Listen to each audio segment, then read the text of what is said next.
Dostlar ne deydi bu? Yiymen deydi ki bu. Selamun aleyküm hammaga. Hurmatli Soat Avto kanali obunachilar do'stlar. Bir like basamız shunday avtomobil uchun do'stlar. Sizlarga navbatdagi reklamamiz Kia K5 bo'ladi. GT Line koreyskiy model do'stlar 2022-yilda ishlab chiqarilgan qora svet kraskalari родной. Durishini qaranglar buni.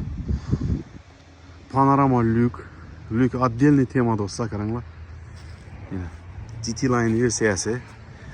Balonları paket, tayinlovga ruxsatnomasi bor. Ne deydi bunu lyuki do'stlar? Bu yomon-ku bu.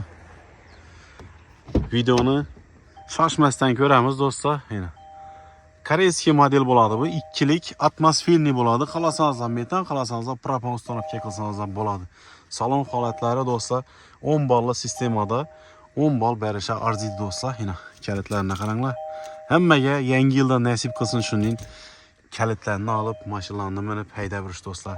Yurgan probegi 47182 km yurgan, holati zo'rindan poliklar tashalgan. Bellarni qaranglar buni. Bari bu kачество do'stlar. Zo'r bu avtomobillarda arkalarında zavodskoy perdalari bor. Xalasangiz perda ildirib qo'yasizlar, xalasangiz tonirovkada yuraverasizlar. Holati вообще zo'r. Polniy arkalarını ham çistin, özünü zakasnoy polikleri taşalgan do'stlar. Görürseniz mümkün salon holatları panoramalı. Kıstan men tushiramiz do'stlar, çünkü qimmat avtomobil. Hem yerini görürseniz gerek Salon holatları вообще zo'r holatda turibdi.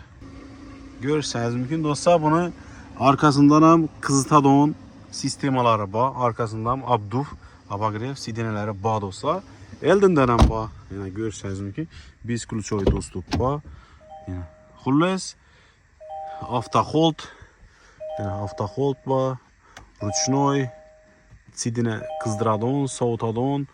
Xullas kime nao gerek bo'lsa hamma funksiyasi bor ichida do'stlar. Görürseniz mümkün. Xullas mashinamiz zo'r holatda, kraskalari родной. K5 avtomobili. Kime qiziq bo'ladigan bo'lsa do'stlar, ekranni pastidan nomer qoldiramam. Bemalol aloqa qilsangiz bo'ladi. Ne deydim onlara şu do'stlar, hammaga nasib qilsin yangi yilda tonirovka ruxsatnomalari ham bor. Xullas, like bosamiz, kommentariyada o'z fikrlaringizni qoldirasizlar do'stlar. Ekranni pastida egasinin nomeri turadi. Prямо egadan narxini keladigan bo'lsak do'stlar, narxi 298 million so'm narx aytamiz. Bemalol ustida savdolashib, kelishib olsangiz bo'ladi. Barter variant ham bor.